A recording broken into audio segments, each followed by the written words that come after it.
guys, we have some things to talk about. I'm Navi and we are going to be talking about spirituality. I hope that doesn't spook any of you guys. I'm making this video as a bit of an introduction or foundational video as to what my other videos that follow will entail. My biggest interest in life is my relationship with spirit, or my spiritual relationship with myself. And it's something that I've really dived into, I would say in the past 3 or 4 years of life. I have just dedicated myself to being a student of life in whatever manner that the universe entailed for me. And so in that, I found myself at a place where I feel like I've learned a lot of the things that I need to know about myself, and now what I'm here for is to share that with you. And I think that I really wanted to create a space as well where I can keep track of where I am at spiritually and the things that I'm processing at the time and how I process them. This whole thing is really special to me. I'm super excited. And with that being said, I wanted to make it clear my intentions of making these videos. I think that truthfully, it is just to connect our collective experiences. A lot of us experience the same themes of struggle or suffering in our lives, and I guess I'm here to help you connect our collective experiences to a spiritual understanding of your growth and I guess the way to process those experiences in a way that's most beneficial to you and therefore the collective consciousness. I would like to make a distinction about the language that I will be using. If you aren't familiar with spiritual spaces, then you might not fully understand the manner in which I am using certain words. And so first off, I will say that I use the words God, creator, source, spirit, universe interchangeably. And so I do know that the word God has already a lot of belief surrounding it, but when I do use that phrase, it's not in relation to the Abrahamic faiths I think that it's most commonly associated with. So when I use all of that, I'm not referring to a certain type of God or any type of religion. I myself am not religious. And yeah, in terms of my identification with religion, I don't have any. I do have a lot of thoughts about that, religion, the deconstruction of religion and how it relates to our world, but that in itself would have to be probably a whole nother video that comes after this, because this is kind of just a bit of a starter video into the rest of it, and that would take up a lot of time. I have a lot of sentiments to share about that. And so, yeah. Secondly,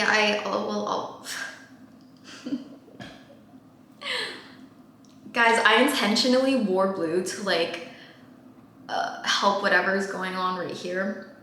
I think that I speak really freely when I'm in conversation with people, but as soon as I turn on this camera, I'm like, my flow is gone. It's not here. And so there's a few more words I'd like to touch on that I know that I will be using frequently, whether it's in the rest of this video or in the videos to come. But I will be referencing consciousness and unconsciousness. And when I do talk about that, I'm talking about the pure state of your mind and I guess where you sit on this scale from consciousness to unconsciousness. Consciousness would be being in your highest connection to your higher self, your intuition, and spirit, God, source, whatever you prefer to call it. And then unconsciousness would be maybe immersed in past beliefs and identifications, as well as maybe your ego. And that brings me to the next word that I will be referencing a lot is ego. We already have a bit of an understanding of ego in the common sense that it's used, but in terms of spirituality, what I'm referring to it is a false sense of self created by unconscious identification with the mind. It's a little bit of a handful. I'm gonna give you a second to digest it if you don't understand. But relate that to what I just explained about unconsciousness. I know I'm literally using ego to define unconsciousness, but I think we can understand. I might also mention the word clarity. Clarity, when I reference it, is just the ability to see clearly without any distortions of ego, unconsciousness, etc. But yeah, those are a few little clarifications I wanted to make about some wording that I'll be using in the videos, but I think that if you spend enough time here that it'll come to you naturally. But in terms of what the purpose of these videos are, I think that I have a bit of a bone to pick with society, and the society that we live in rejects spirituality in every aspect. Society and the big forces in play govern how we develop our minds from the time that we are a child, how we develop our familial relations, how we interact with peers and teachers in our school settings, and then on into career and the rest of our lives, and the relationships that we have the ability to maintain or experience. And so because our society works in a certain way that distorts our relationship with ourselves, it creates barriers between one another,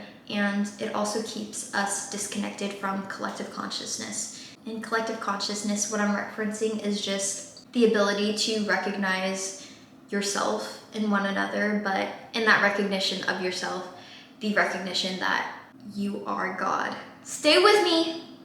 Stay with me.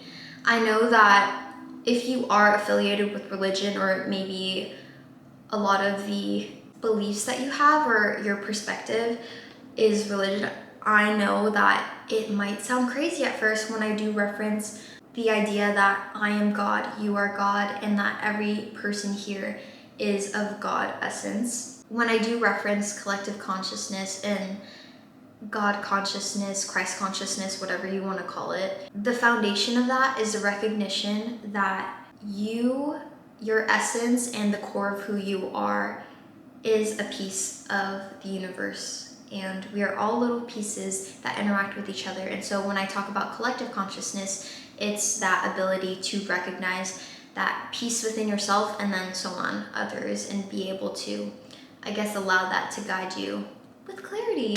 Oh, look, we're using all of our new words. How fun and exciting. But why I'm doing this is because I truly just feel as if my heart has a lot to offer the world, and my home is in the expression of my heart space. That's how I'm guided in life, and why I choose to make the decisions that I do. And it's a very empowered place to be.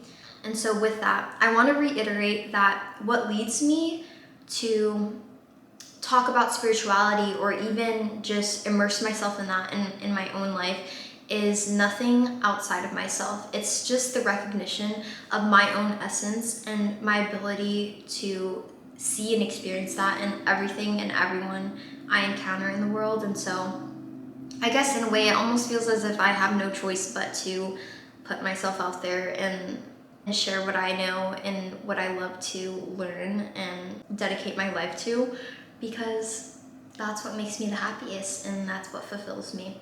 And so in this gift of life that I've been blessed, and all the things that I do know from, things that I've learned from, I guess, spiritual texts, but mostly I think that when I am going to speak on my life's experiences, what I know comes directly from what I have lived.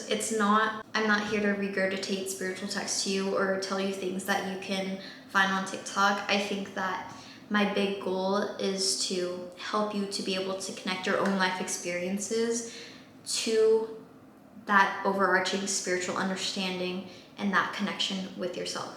I know that that would have been really helpful for me in the years past in my journey, when I was first, I guess, initiated into my spiritual journey.